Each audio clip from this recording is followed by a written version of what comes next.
Lecture. इस video series lecture में हम आज बुक कीपिंग यानी बीके का पहला चैप्टर जो है वो इंट्रोड्यूस करने वाले हैं और उसे topic by topic, content bye content छोटे छोटे वीडियो में समझाने वाले हैं, क्योंकि इन फ्यूचर अगर आपको कब रिवाइज करना हो, कोई रेफरेंस लेना हो, तो आप बस उस टॉपिक के वीडियो में जाए, वो पर्टिकुलर टॉपिक पढ़े।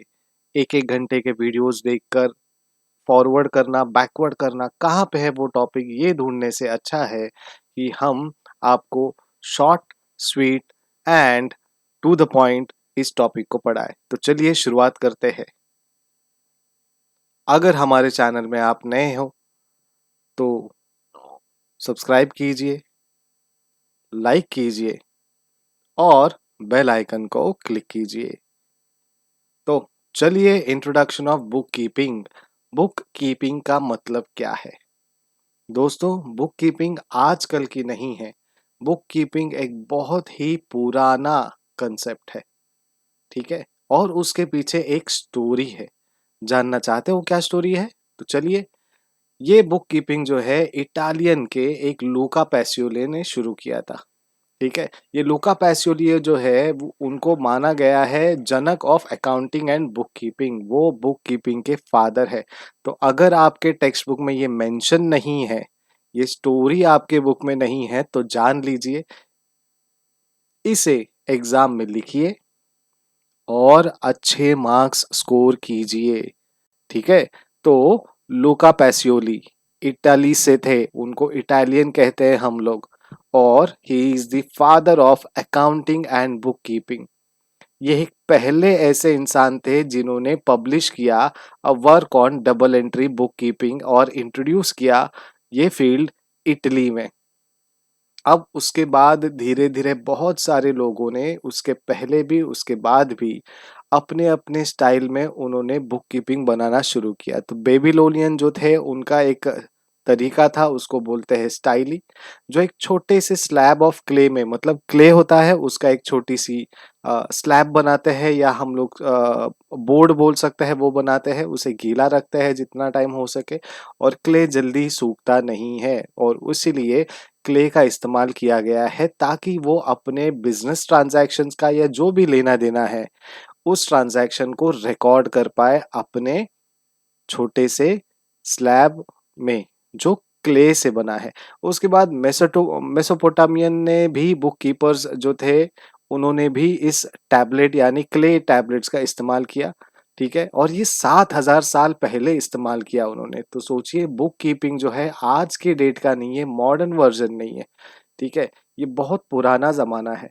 तरीके बदल गए, टेक्नोलॉजी आई, हम इवॉल्व होते गए, वैसे हमारा माइंड डेवलप होते गया, और आज हम मॉडर्न वर्ल्ड में double entry book keeping system जो है वो इस्तेमाल करते हैं, जो कि डिस्क्राइब किया गया था लूका पैसियोली ने इन 1494। तो सोचिए कितने साल पुराने से ये सब्जेक्ट है इस दुनिया में, और बहुत इंपॉर्टेंट सब्जेक्ट है ये, क्योंकि हमारे अकाउंट में जो पैसा आ रहा है, पैसा जा रहा है, कुछ चीज हम रिसीव कर रहे हैं, कुछ चीज हम किसी को दे रहे हैं, ये सारा का सारा हिसाब हमें मेंटेन करना आना चाहिए। इसलिए हमें ये टॉपिक, ये सब्जेक्ट बहुत पुराने जमाने से आया हुआ है, और इसे कॉमर्स का ऑफिशियल सब्जेक्ट बनाया है, ताकि हम इसकी छोटी छोटी चीजें पढ़ें और इसको लाइफ में इस्तेमाल करें। आप चाहे कंपनी में इस्तेमाल करो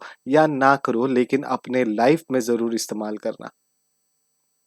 और जैसे जैसे हम धीरे धीरे आगे बढ़ते गए, हम कंप्यूटर सिस्टम्स में हमारे रेवेन्यूज देखने लगे, एक्सपेंसेस देखने लगे, month wise, week wise, year wise, और ये करते करते हम मॉडर्न वर्ल्ड की तरफ पहुंच गए। तो चलिए, आज के डेट में हमारा बुक कीपिंग क्या है? बुक कीपिंग एक बिजनेस ट्रांजैक्शन को रिकॉर्ड करने का तरीका है, ठीक है?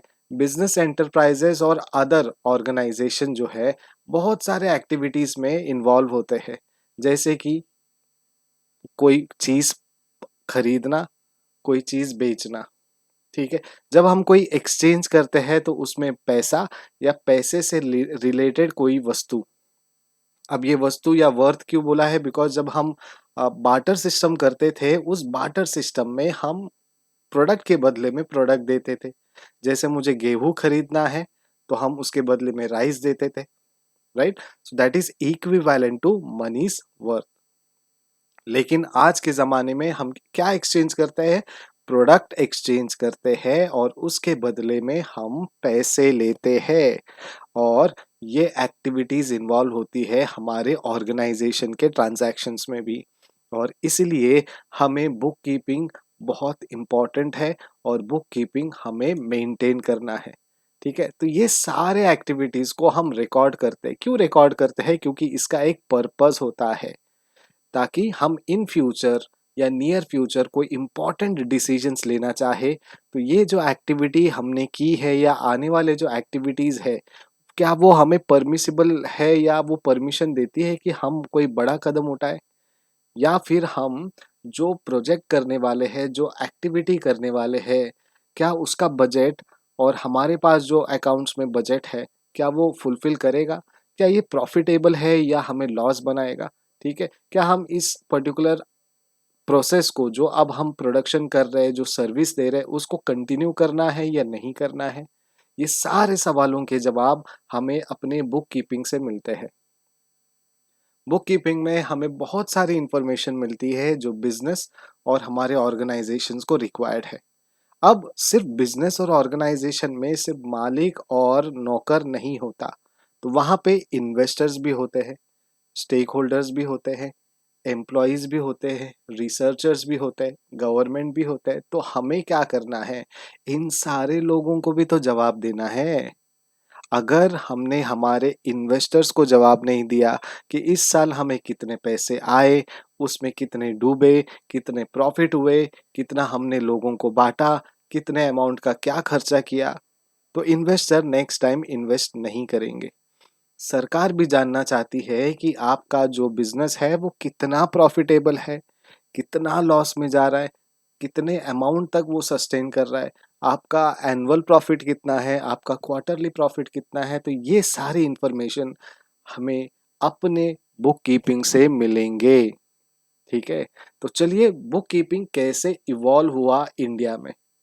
इंडिया में शुरुआत की गई चंद्रगुप्त मौर्य जी के तरफ से। ठीक है? चंद्रगुप्त मौर्य जी के रेजिम में हमारे पास एक महान बुद्धिमान, जो जिनकी बुद्धि को हम क्या बोलते हैं, आइंस्टाइन से भी ज़्यादा या उसके लेवल से भी ज़्यादा उन्होंने जो इन्वेंशंस की है, ये इन्वेंशंस को हम आज भी मानते हैं। ज़ीरो का जो इन्वेंशन किया है, इन्हीं महाशय ने किया है। ठीक है? तो ये मिनिस्टर रह चुके हैं, कौटिल्य जो है, मिनिस्टर रह चुके हैं चंद्रगुप्त मौर्य के रेजिम में। उन्होंने एक बुक लिखा जिसका नाम है अर्थशास्त्र। ठीक है? उनके कई रेफरेंसेस हम लोग को पढ़ने मिलते हैं, जहाँ पे उन्होंने अकाउंटिंग रिकॉर्ड्स को मेंटेन कैसे करना है, उसके बारे में उन्होंने कुछ पुस्तकें या बुक्स लिखी। उसके बाद धीरे-धीरे उसका नाम हमने चेंज किया देशी नामों में, यानी इंडियन बेंड। ठीक है? अब इस इंडियन बेंड में क्या होता है, कोई भी पैसा जमा होता है तो वो क्रेडिट होता है, कोई भी पैसा हम किसी में खर्च करते हैं या देते हैं तो उसे डेबिट कहते हैं। ठीक है? तो ये देसीनामा है। Now, earlier time of civilisation में हम अकाउंटिंग करते थे तो उसमें बहुत सारे एजेंट्स होते थे जो मैनेज करते थे हमारे प्रॉपर्टीज को और वेल्थ को, और ये अकाउंट्स बनाते थे पीरियडिकली, ताकि अपने ओनर को हम बता सके कि कौन सा प्रॉपर्टी है, उसकी करंट वैल्यू क्या है, मार्केट वैल्यू क्या है, कौन से प्रॉपर्टीज हमने बेचे, कौन से नए प्रॉपर्टीज हमने किए। तो बेसिकली उनका जो रिकॉर्ड्स है वो डेबिट और क्रेडिट में हम देखते हैं, और ये 12th सेंचुरी से हमने शुरुआत की है। और जैसे कि हमने कहा, इसकी एक हिस्ट्री है, तो 1494 में लूका दे बर्गो पैसियोली, जो इटालियन मर्चेंट थे, उन्होंने इंट्रोड्यूस किया double entry book keeping system. Industrial revolution के बाद 18th और 19th सेंचुरी में बहुत लार्ज स्केल में हमारे ऑपरेशंस बढ़ते गए, हमने बहुत लार्ज स्केल में बिजनेस को कैरी किया, बहुत सारे जॉइंट स्टॉक कंपनीज एमर्ज होते गए, जिसका इम्पोर्टेंट जो फॉर्म ऑफ ऑर्गेनाइजेशन था, ठीक है, वो बढ़ता गया। और 20th सेंचुरी में हमें एक फाइनेंशियल इंफॉर्मेशन की या मैनेजरल डिसीजन मेकिंग के लिए हमें एक सेपरेट ब्रांच ऑफ अकाउंटिंग बनाना पड़ा।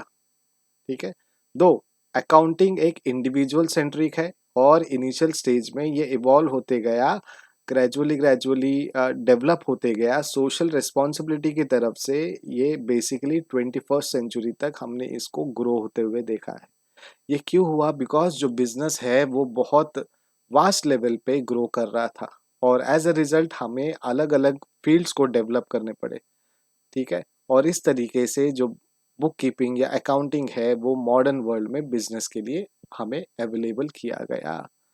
तो that was the introduction of book keeping and accounting. Thank you so much. Keep watching, keep commenting if you have any doubt, or just to make me awake and say we are awake. Thank you so much. Bye bye.